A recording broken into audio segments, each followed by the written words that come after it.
This is the Steve Jones Show on News Radio 1070 WKOK. Sponsored by Brewers Outlet. Now from the Sunbury Motors Studio, here's Steve Jones. And today's show is brought to you by Brewers Outlet, Reagan Street in Sunbury, the beverage supermarket. Imports, domestics, microbrews.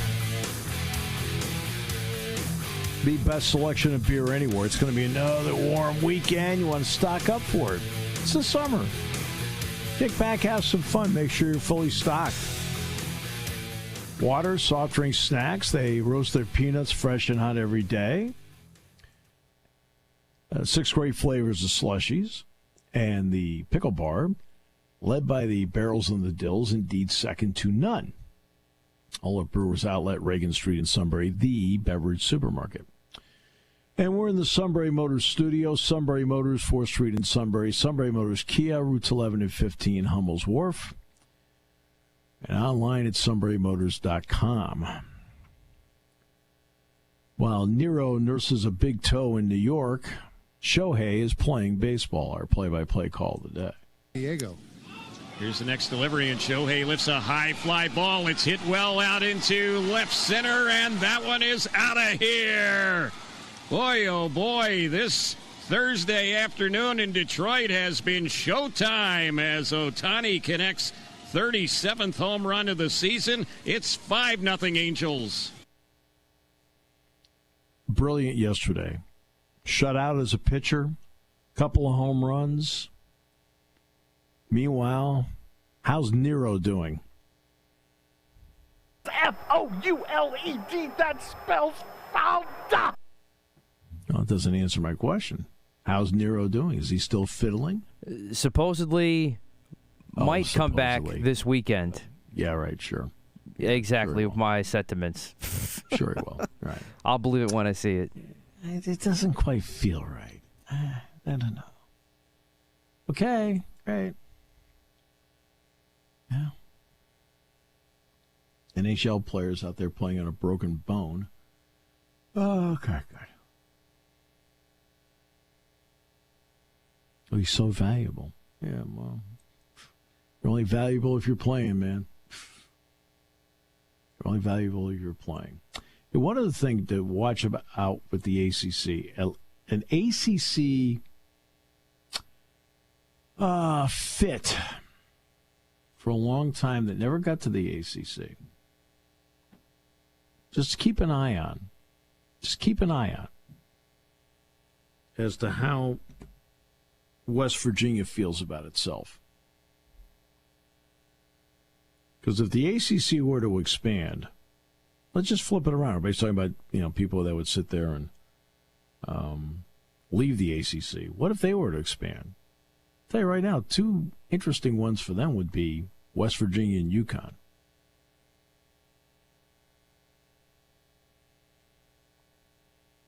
So,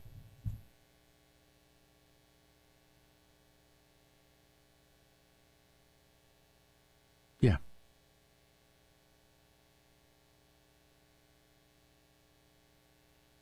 This all comes down to value. When you added Penn State, everybody ended up getting more money. When you added Nebraska, because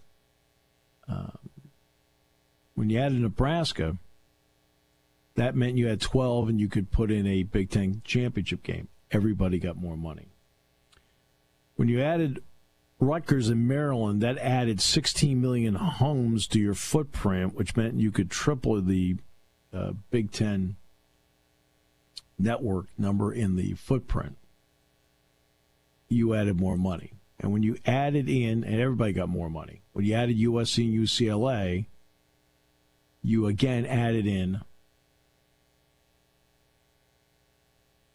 for everybody more money. That's what expansion is all about. Okay, when you expand, it has to give everybody in the conference has to make more money. Everybody. I'll never forget talking to a friend of mine in 1997, 98 at Purdue. He said, Steve, I'll tell you right now, he's referring to Penn State, but he was talking to me. He said, I was against you guys coming in the conference. He said, then we got that Fiesta Bowl check. He goes, I'm like, I love that team. See, that's what it's about. It's about the economics of it. It is about somehow having the ability to have multifaceted sports where in almost every sport you have loses money. How do you make up for it? And it's got to be done in such a way where everybody gets a little bit more. If you break even, okay, you're breaking even. But everybody has to get more by your presence. That's what it's about. Not just about... So, let's be realistic. You're the SEC or you're the Big Ten. So let's take one that everybody's like the most popular one out that everybody's talking about. Florida State's got to get out of the ACC. Okay, all right. Do they bring $75 to $100 million worth of value to the SEC or the Big Ten? That's breaking even, by the way. Matt, do they bring that kind of value? No. Yeah, no. No. You have to have that ability. Again, history of the Big Ten. Penn State's added. Everybody got more money. Nebraska's added 12th school after they tried to add Notre Dame in the late 90s. And if Notre Dame had been added, everybody would have had more money. And I'm telling you right now, they wouldn't have gone after Nebraska. But Nebraska's there. They got a Big Ten championship game. Everybody got more money. Maryland and Rutgers, just by adding 16 million homes, everybody ended up getting more money. USC and UCLA come in, Los Angeles market, Southern California, new TV deal, everybody got more money. That's the only way you expand. Let's have Florida State and Clemson. We'll get more money. Actually, you won't now. The TV networks have now moved on to the college football playoff and the NBA. They're done with your deal. Well, we're going to go back to them. They're done with you. They've laid off people. They're trying to get their eggs about. The media landscape has changed in 10 months. You must have the NBA deal. You must have the college football playoff deal. Anything else is considered to be nice. It is not the TV network's responsibility to find landing spots for everybody.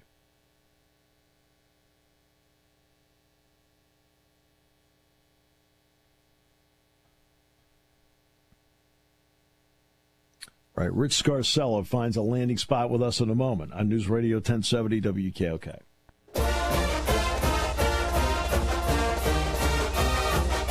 It's always great to sit down and have a conversation with Rich Scarcella. Rich, welcome back. So great to hear you again. Great to be with you, Steve. Interesting times, as always. We'll start with Big Ten Media Day, which was broadcast on Big Ten Network, so fans got to see a lot of it. Just your thoughts on, there weren't surprises, but just your thoughts on the overall Media Day and how it went. Well, for obvious reasons, I think a lot of the focus was on Northwestern and what has gone on there over the last 3 or 4 weeks. I wasn't surprised by that. I was surprised that the athletic director and or the president didn't have a Q&A with the group of media there instead of the interim football coach who handled himself well, but that surprised me as it pertains to Northwestern. Some of the other things, I know James Franklin said this in his breakout session after he was on the stage, that, and this isn't shocking in the day and age of NIL and transfer portal, is that schools approach some Penn State players about trying to woo them to come there to their respective schools, and Talia Tagovailoa said the same thing, that he was offered money through NIL to go to other schools. So really to me, those are the two things that stood out. As it pertains to Penn State, there really wasn't anything new, except I thought James Franklin made it clear that adding weight and size and bulk to the defensive line and some other positions was very important since last season. And he pointed out several people, Olu Fashanu, one of them, Adisa Isaac, and also Drew Aller, as people who have changed their body composition since the end of last season. So to me, they're my three takeaways. Was there any deal made about Noah Shannon not being there? Because he pulled out because his name being linked to the possible gambling scandal that came out in May. And what stunned me was that Shannon's the one that pulled his name out and Iowa did. And I'm sitting there like going, wait a minute. And, we praise his leadership. Well, where's your leadership? You shouldn't have put him on the list to begin with. Yeah, Steve, to be perfectly honest, I wasn't in Indianapolis because our new ownership, I haven't been there since 2018. But I followed it very, very closely. So I don't have an answer for you on that, but that was definitely peculiar. Yeah, I mean, I don't get it. Why does the player have to pull his name out? You shouldn't have put him on the list to begin with. I mean, the left hand doesn't know what the right hand is doing. When you watched Tony Petitti on BTN, the new commissioner, really the first time he's really presented himself like this, what were your thoughts, especially when it came to what he said about potential realignment? I thought it was interesting in that it came, let's see, how many hours before the news leak that Colorado was going to the Big 12. I was impressed with him. I think he's good at. He presented himself well, communicated well. He had interesting things to say about the NIL, which everybody has their own opinions about it. But when it came to realignment and expansion, I know he said that they have no plans to expand, which surprised me a little bit. To rule that out. So maybe there's something going on in the back rooms, especially now that the Pac-12 is down to the Pac-9 come 24 or whenever Colorado is able to go to the Big 12. I thought that was interesting, but that he kind of ruled that out, at least for the time being. Yeah, that's something with adding, and we'll talk more about this next year, about adding USC and UCLA. It's a pretty complicated deal because it's not as if you're expanding and you're the NFL and you're going from 32 to 34 teams. You add two schools and you're adding 22 sports apiece. You're not just adding football and basketball. It's complicated. It's very complicated, and I'm going to guess you're going to see schedules, and maybe you've heard this too. I'm going to think with basketball, you're going to see things similar to how they do it in the Pac-12 right now and how they do it in the Ivy League. They play two games on the weekend now. In the Ivy League, it's Friday and Saturday. In the Pac-12, it's either Thursday and Saturday or Friday and Sunday. I would think when either those two teams come east or the rest of the Big Ten goes west, I think you're going to see that, at least in men's and women's basketball. You're going to see them play a couple games there because it makes no sense to travel for like one game, cross country. But it is complicated. Look at all the Olympic sports that, how are they going to travel? They're not going to travel by charter. They're going to have to travel commercial, and that obviously throws a big wrench into things. Obviously, there are rules on sponsorships and so forth, but we've seen now the NBA put sponsorships on jerseys. Subtle. Baseball, subtle, but on the sleeve of jerseys. We've seen the NHL do that, subtle. NFL training camps. Now, should the door open, especially in this era where people are talking about getting money to student athletes, should college sports consider the possibility of sponsorships on jerseys? Yes. I think it's going to happen. When, I don't know. But when they're trying to look at every avenue to raise money, I think that's a very viable option. Putting patches on uniforms, you see it. You know, we know international soccer. You see it there, or in the Premier League and so on. I think it's going to happen. I would imagine. How soon, I don't know. But I don't think as much as it hurts me to see a advertisement on the left sleeve of the New York Yankees, I think you got to move on you got to adjust to the times, and I think that you're going to see that in college. Yeah. What's your thought on Penn State heading into training camp?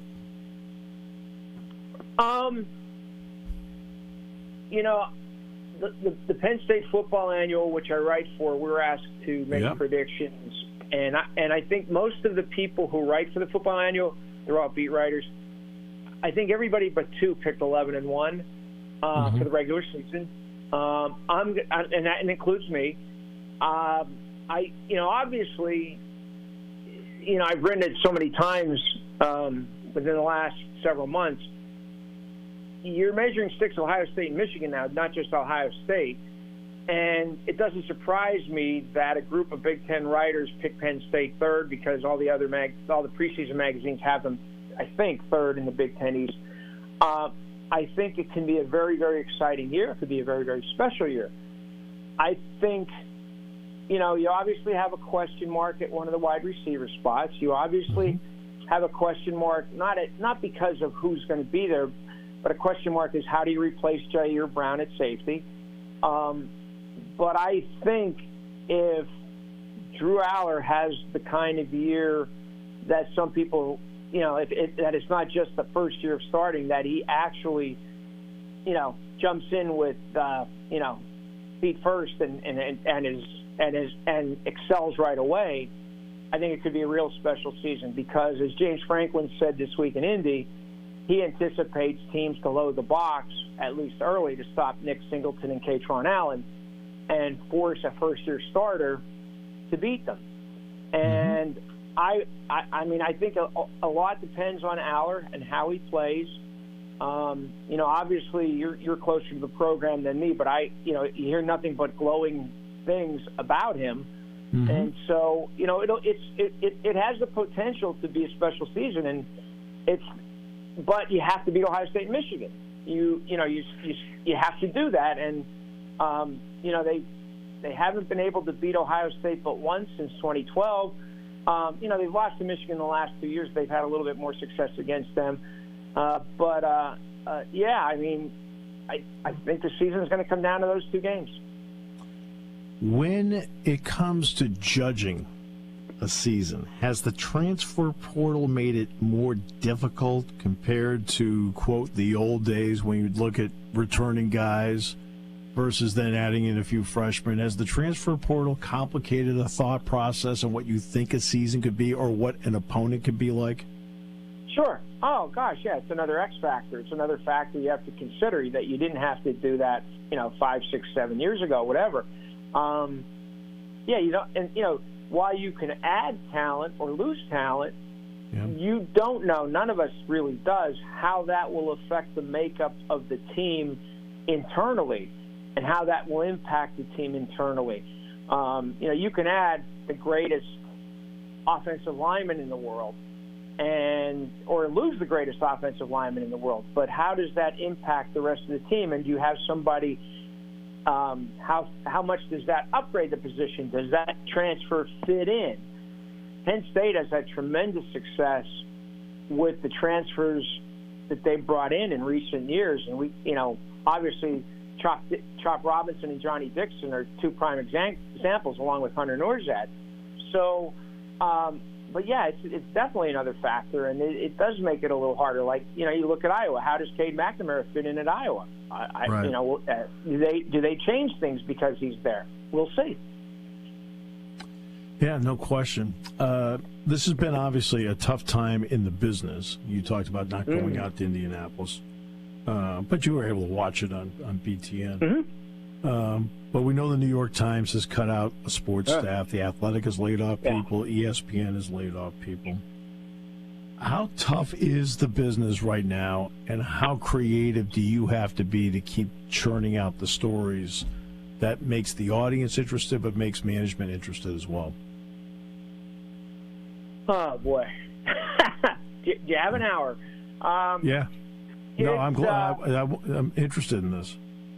It's very challenging. I still believe, maybe because I just turned 64, that game stories are important. And this isn't the kind of game stories as Steve Jones passed for 274 yards and 3 touchdowns. No. You find the story behind the story. Yes. And it's harder to do with at Penn State, especially with how many various outlets cover the team. It's harder to find that, but you try to. And I think that's what I have tried to do throughout my career, is try to be creative in the way I write and how I approach things. I'll look at it. I'll give you an example, Steve, just from my perspective. 2.5 weeks ago, we ran a story on Journey Brown and about how he's doing, and he's doing really well right now. And I interviewed him back in May, and I was in the middle of things, and I said, hey, I'm going to get to this. It's probably going to go in the Penn State Football Annual as well, and it is. And I had a great conversation with him and his fiancée for about 45 minutes, and he opened up about everything. Okay. Right. That was on my mind, like, how is he doing? How is he doing? I have to try to get him. And that's why I did it. So they're the kind of things I like to write, and there are other people who cover Penn State who are in the same boat, like to write about human interests, about the background. Where did these guys come from? What have they been through? Like the Adisa Isaac story, which I wrote in December, the Theo Johnson story, which I wrote in November. That, to me, is kind of the interesting part of this job, getting to know these players, away from football and what their backstories are. So that's what I try to do, but I don't like the fact, like the LA Times getting rid of game stories. They're going to get rid of box scores and standings. I mean, my son lives in LA. He loves the LA Times, and he had a friend who used to write for the LA Times, and it's a shame because I just think you're doing a disservice to many of your readers. And but anyway, it's a challenge. I mean, I know, I don't know how many people just here alone who have been laid off from this business, whether they were in sports or news or whatever. And it hurts. I was just talking to somebody, one of my friends who was laid off 3 years ago, just, something unrelated to the business, but it just reminded me of how lucky I am to be in this business for 42 years and to do it for almost 37 years here at the Reading Eagle. So, yeah, it's a great discussion. It's probably a good discussion. I don't know if you're still an adjunct, but it'd be a good thing to discuss in the Rosario College of Communications. I could tell you that. Yeah, no, I do talk about it with them along the way because I think yes, you want to sell newspapers or sell online subscriptions, whatever. But to me, good journalism, good writers, of which you are, do a great service to the fans. And in the end, isn't that who you're supposed to be serving beyond the bottom line?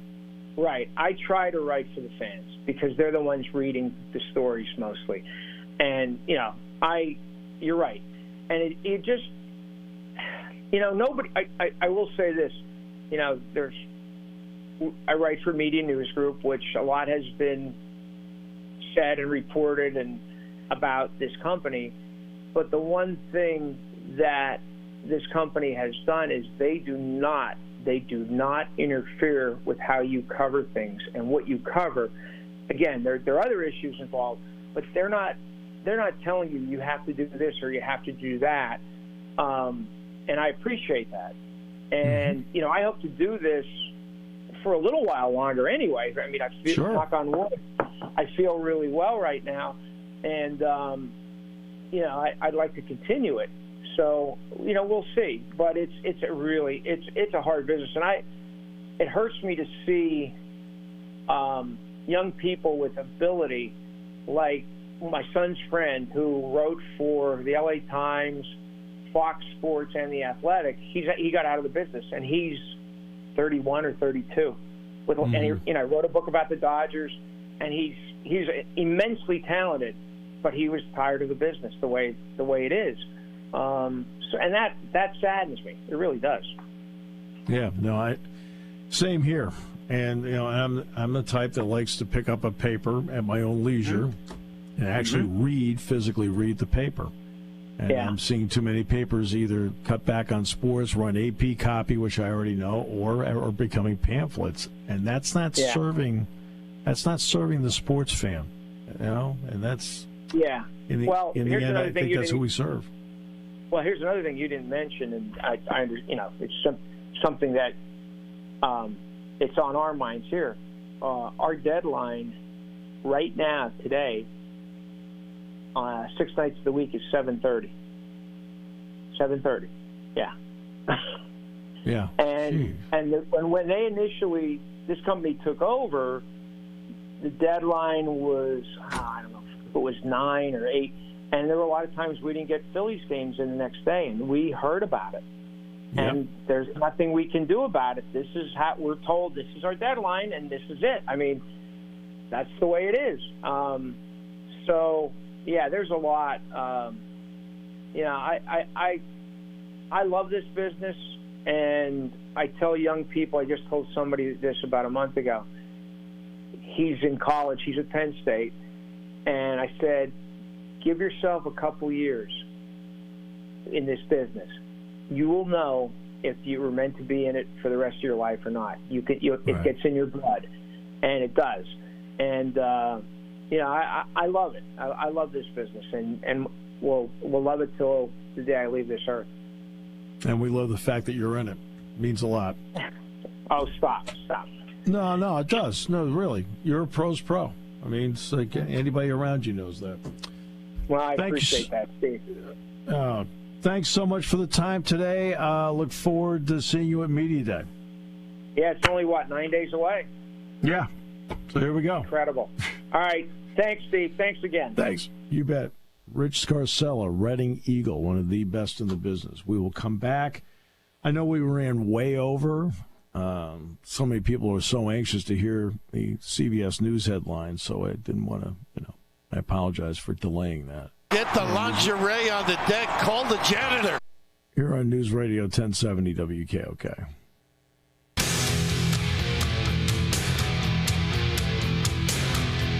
This is the Steve Jones Show on News Radio 1070 WKOK. Sponsored by Brewers Outlet. Now from the Sunbury Motors Studio, here's Steve Jones. I'm all excited about the CBS News break. And I got 6 seconds of it and cut it off. I don't get it. I was waiting to find out more about. I'm supposed to feel so much better about buying meat at the store. All right. I guess CBS didn't want you to know because that was the receiver that messed up there. No offense to Jill Schlesinger. We can all find out on our own. All right. Okay. Stay tuned for the top of the hour, then you'll find out. Well, I may miss that. All right. Today's show brought to you by Brewers Outlet, Reagan Street in Sunbury, the beverage supermarket. Imports, domestics, microbrews, the best selection of beer anywhere. Wine coolers, water, soft drinks, snacks. They roast their peanuts fresh and hot every day. 6 great flavors of slushies. Pickle bar, led by the barrels and the dills, indeed second to none. Another hot day. You want to stock up, get some fresh beverages. Right? It's the summertime. Relax. Have some fun. It is all at Brewers Outlet, Reagan Street in Sunbury, the beverage supermarket. We're in the Sunbury Motors studio. Sunbury Motors, 4th Street in Sunbury. Sunbury Motors Kia, routes 11 and 15, Hummel's Wharf, and online at sunburymotors.com. Well,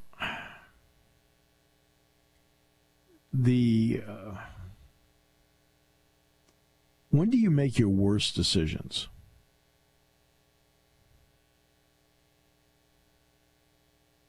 That would be in panic mode. Yes, you always make your worst decisions when you panic. So, in college sports, somebody makes a decision like realignment, and panic then reigns. We, quote, need to do something. Over here in the back, no, you don't. So let's take everybody back 2 years ago, and Oklahoma and Texas go to the SEC. For the next month, all we heard about were scenarios of you need to get this, you need to get that, you need to react to what they've done. And I'll never forget, I'm sitting here and I'm listening to people. They should get West Virginia. West Virginia? They need to get Kansas. Kansas. Iowa State. Like, Iowa State. What about Pitt? Pitt. And remember what I said in the show? I said, look, if you're going to go big. Go get Notre Dame. And who was the other team I said they should go get? USC. Yeah. Now, again, that's just me talking at the time with no knowledge at all that they were in the mix. Zero knowledge. But that was me just sitting here brainstorming and saying, hey, look, if you go big. You don't go small. You don't go medium. You go big.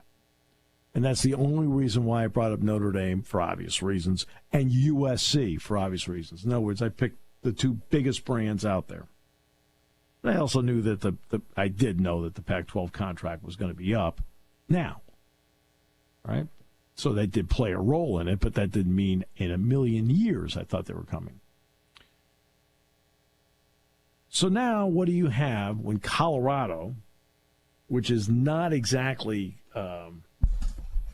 Colorado is a nice brand, but it is not a defining brand. No offense, they aren't.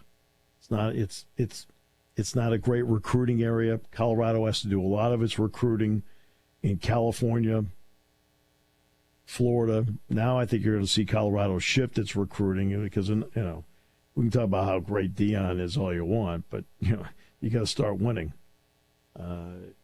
And you may see the Colorado recruiting shift toward Texas because of this move. We'll see. But Colorado is one of those middle-of-the-road brands.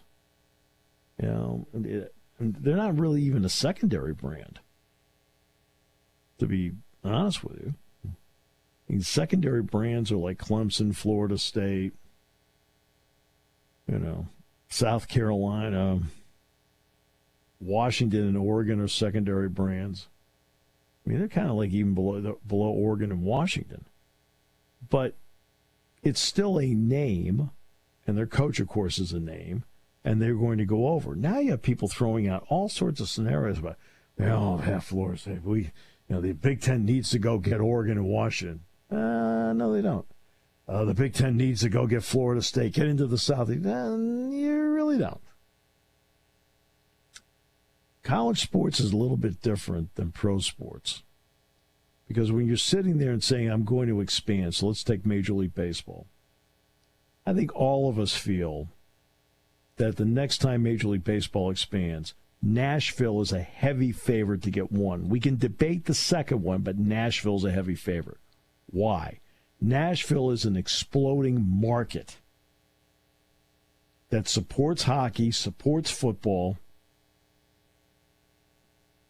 and everyone feels, based on the organization, they're going to be great supporting baseball. Okay. But we're talking about the market of Nashville.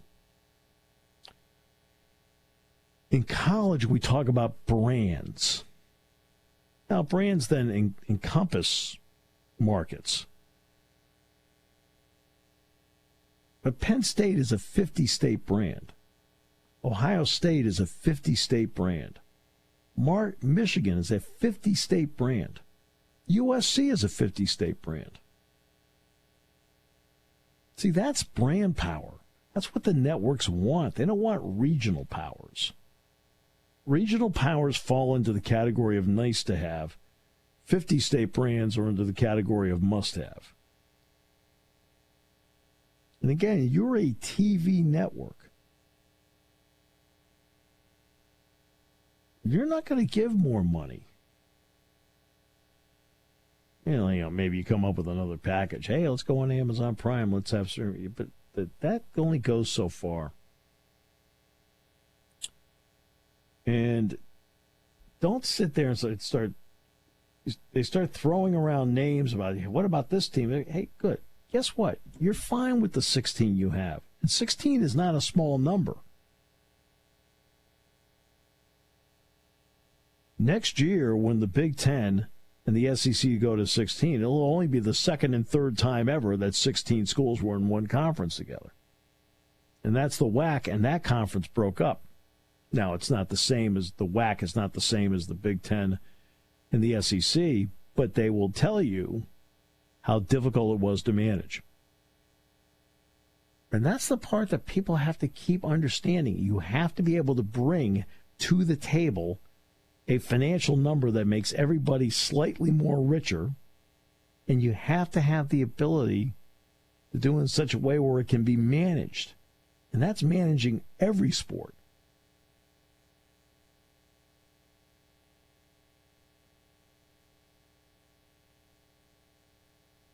You got to manage your men's soccer program, your softball program. You got to manage all those programs. That always seems to escape some people. That management part is not easy. So you're going to hear a lot of, like, well, West Virginia, the ACC. What about UConn? What about Gonzaga? What about, the Big Ten ought to take Stanford. Oh, Stanford, I might as well take Harvard.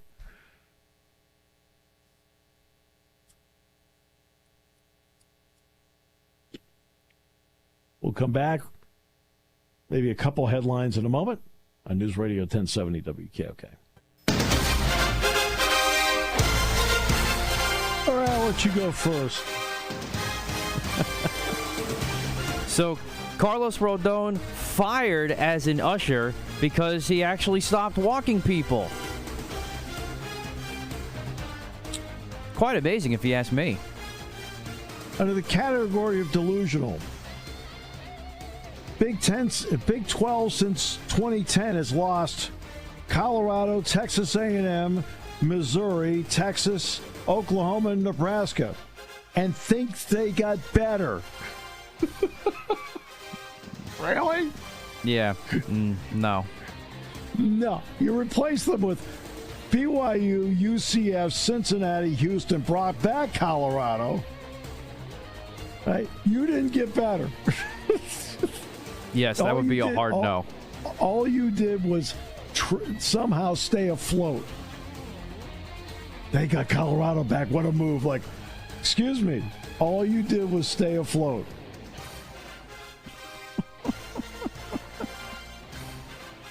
So the ACC says they absolutely would be open to expansion. And I would say, I am absolutely open to trading Giancarlo Stanton. Neither are likely to happen. Well, Stanton should be traded. I mean, he's just... But there's no general manager out there dumb enough to take him. When's the last time he had a home run past the fourth inning?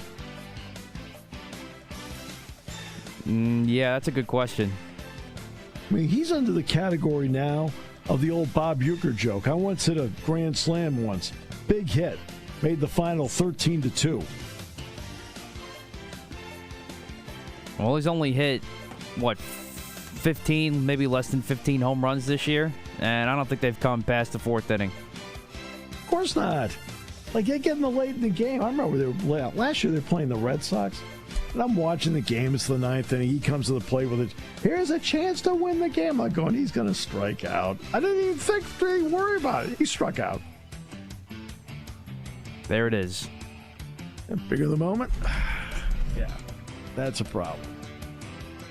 Yeah. Yeah. Panic ensues. Love panic.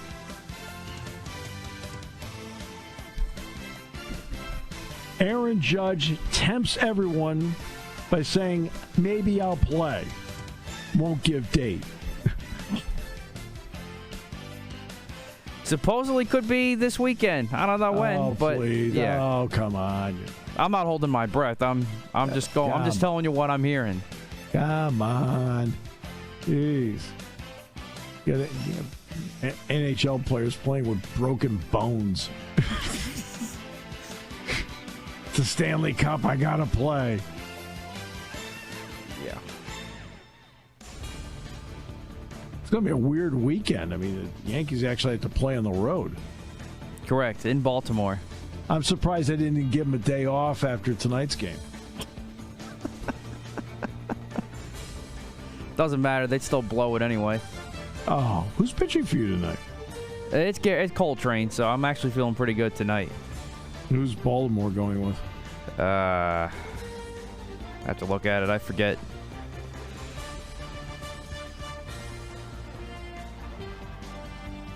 Wait, you don't know who's pitching against you? What's going on here? This is your team. I know, man. violation. I know. Rodriguez tonight. No, you're done. Got a 6.91 ERA. Oh, for goodness sakes, Cole goes 6 innings. It's like, I mean, if the Yankees choose not, although I should say that, if the Yankees choose not to hit, it doesn't matter, which happens more often than not. I'm telling you, your guy Cole, 6 innings. That's it. He's a 6-inning guy. Right? I always love the matchup predictor.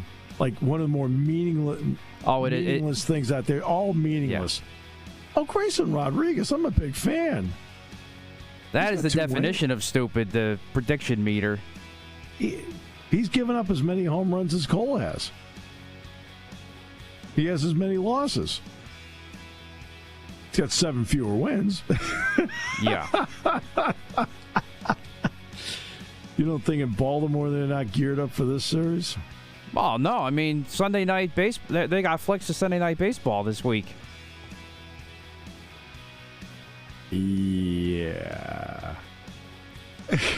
This is the only winnable game for the Yankees because you got Severino on Sunday night, of course, under the national stage, so that'd be great.